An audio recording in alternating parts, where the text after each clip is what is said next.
අද අපි බලමු ගුරු විභාගයෙන් සමත් වෙන්න නම් ඕගොල්ලෝ බලාගෙනම යන්න ඕන තවත් කරුණු කීපයක්. අපි යන් කරුණු වලට. ලංකාවේ උසස් පෙළ විභාගයේදී මුහුණ දෙන්න ඕන විෂයන් සංඛ්‍යාව 4 ඉඳන් 3 වෙනකන් අඩු කරපු වර්ෂය කුමක්ද? උසස් පෙළ විෂයන් සංඛ්‍යාව 4 ඉඳන් 3ක් වෙනකන් අඩු කරපු වර්ෂය තමයි 1990 වර්ෂය. ශ්‍රී ලංකාවේ විභාග ක්‍රමය ආරම්භ වූ වර්ෂය කුමක්ද? ශ්‍රී ලංකාවේ විභාග ක්‍රමය ආරම්භ වූ වර්ෂය තමයි 1862. 1862 දී තමයි ලංකාවේ විභාග ක්‍රමය ආරම්භ වෙන්නේ. ලංකාවේ බෞද්ධ අධ්‍යාපනයට සේවය කළ ඇමරිකානු ජාතික කාන්තාව කවුද? ලංකාවේ බෞද්ධ අධ්‍යාපනයට සේවය කරපු ඇමරිකානු ජාතික කාන්තාව තමයි මාරි මියුසියස් හිගින්ස් මහත්මිය.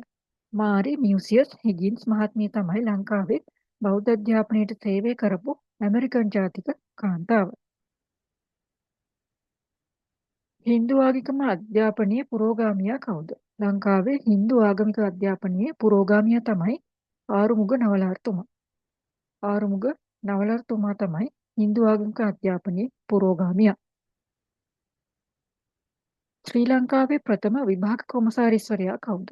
ලංකාවේ ප්‍රථම විභාග කොමසාරිස්වරයා තමයි එල්.එල්.කේ ගුණතුංග මහත්මයා 1951 ඉඳන් 1959 වෙනකන් ලංකාවේ විභාග කොමසාරිස්වරයා විදිහට කටයුතු කළා.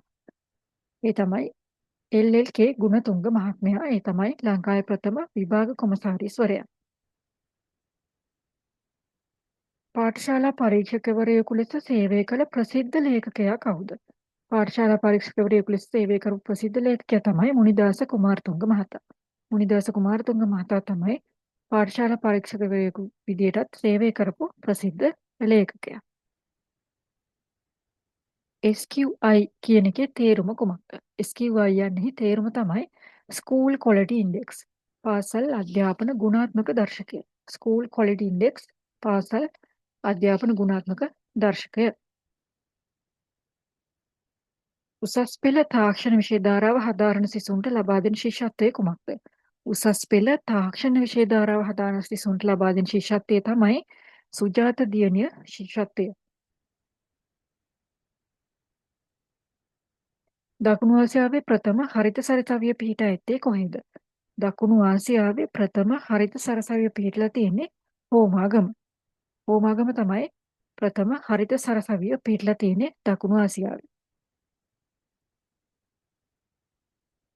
ප්‍රසිද්ධ ඉගැන්වීම් දෙපාර්තමේන්තුව පිහිටවීමට නිර්දේශ කළේ කුමන කමිටුවක්ද? ප්‍රසිද්ධ ඉගැන්වීමේ දෙපාර්තමේන්තුව පිහිටවීමට නිර්දේශ කළේ කුමන කමිටුවකින්ද? ඒ තමයි මෝගන් කමිටුවෙන් 1869 දී. බ්‍රිතාන්‍ය යුගයේ ප්‍රභූ පන්තියේ දරුවන්ට ඉංග්‍රීසි අධ්‍යාපනය ලබා දීමට ආරම්භ පාසල කුමක්ද? බ්‍රිතාන්‍ය යුගයේදී ප්‍රභූ පන්තියේ දරුවන්ට ඉංග්‍රීසි අධ්‍යාපනය ලබා දීමට ආරම්භ කරපු පාසල කුමක්ද? ඒ තමයි කොළඹ ඇකඩමි.